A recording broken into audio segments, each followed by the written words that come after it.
Hello, hello, hello. Welcome back to Melgar Media and another adventure with me through some of the things that I'm watching, some new teaser trailers and then announcements that have been coming out, and just some stuff that I've continued watching. We'll start off with Miss Marvel.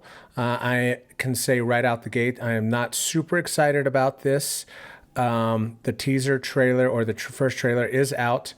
Kevin Feige hasn't done much wrong, but I know I'm not the target market for this, so I'll give it a shot. Obviously, you want to see the continuity and see how this ties into canon, and I'm sure with the Young Avengers coming along and all of that, she will tie into future movies in the franchise.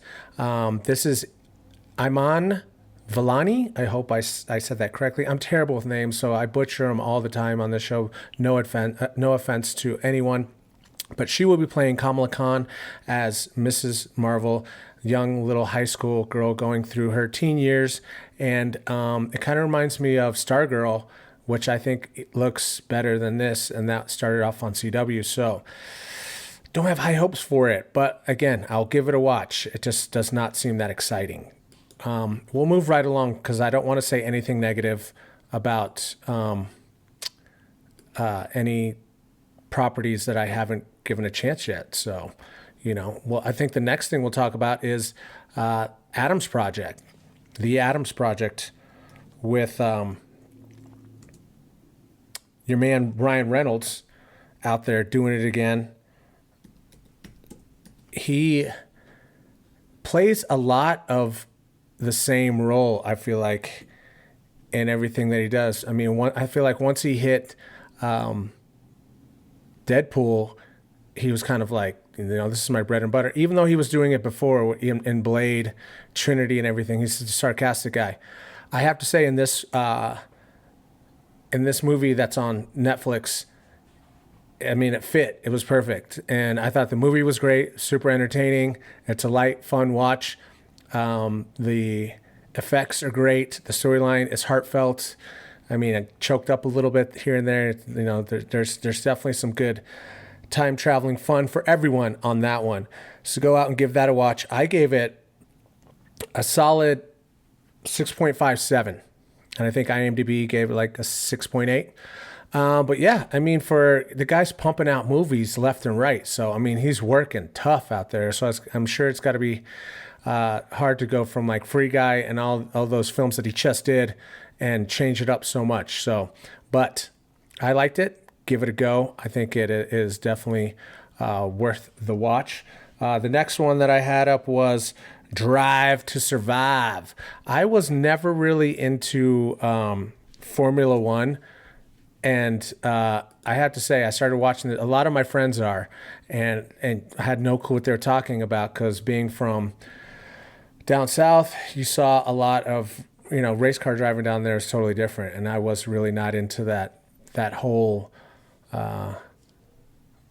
thing that they had rocking and rolling down there where they would go out to the racetracks and, camp for the weekend and party it up.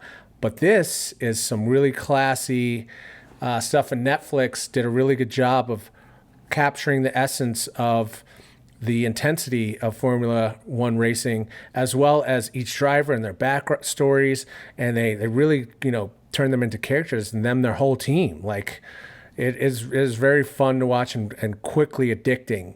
There's 4 seasons out. The 4th one just dropped. I binged it.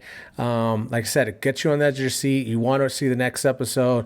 I liked it. I give this like an 8.5.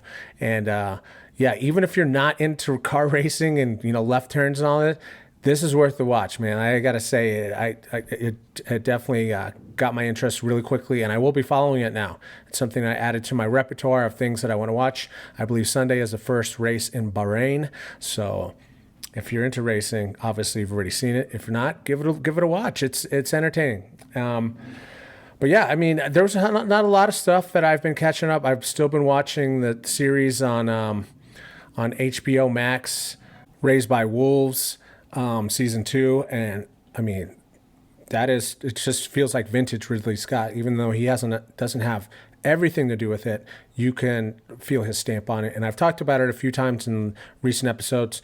I have yet to watch the 8th episode, and I think that's the season finale.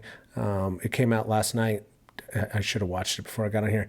But I'm looking forward to season 3. I think that this probably has like 4, maybe 5 seasons in it. And will go down as one of those HBO classics that you'll be able to rewatch, you know. I gave it a really good score. Not much else to talk about today. I mean, there are a ton of announcements and newer shows coming out, but I'll talk more about those as those come out because they're early days.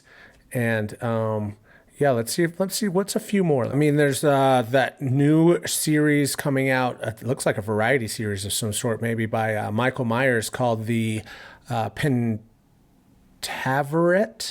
And looks like he's playing a couple of characters per the usual. I mean, classic Mike Myers, just killing it. I mean, it's going to be good. It's probably just going to feel like an extension of a lot of other things that he's done, including the spy who shagged me. Not me, but you know what I'm saying. Austin Powers. And another tidbit that was released yesterday or today. Netflix is crunching down even more, and they're going to have a sort of a plan to where if you're sharing your subscription, you're going to have to give more credentials so then they know it's you. And if they catch you sharing it, you're going to be charged for an extra person unauthorized using your plan. And so even though prices just went up again, like last month, so now it's like $15, $16, you can't share with anybody. So beware of that, whoever is sharing, not me. And that being said, another thing that I did see, really fun, Sydney Sweeney, one of the main stars from Euphoria, is being cast into the Madam Web series, the Spider-Man spinoff. No word on who she's going to be playing yet, but I mean, from what I hear of the series, it's going to be strange. I mean, Spider-Verse is blowing up, but I mean, from stuff that I've looked at the comic and things, she's like this blind, I don't want to give misinformation, but I'll give more information when it comes out. But I do like her and her role in Euphoria, so I'm excited to kind of see where this goes after her casting. Other than that, another fun, quick show. I want to give a shout out to my super talented niece, Tori Coleman, who did the banner for the channel. That's her art. And then, of course, my girlfriend helped design the banner itself. But that is her character arc. She's really good at animation. And I'm going to be posting more of her stuff and integrating more of her work into my channel. And I'll give a tag to her channel down below because she has her own animation channel. She's a little genius. But a lot of love out there to my family, my friends. Take care of each other. Stay safe. Stay ready for the next season. Hopefully, Senate passed that law that passed the bill that says we're going to stay in daylight savings, so no more going back and forth. Hopefully the House passes that as well, and no more long, tired mornings or vice versa.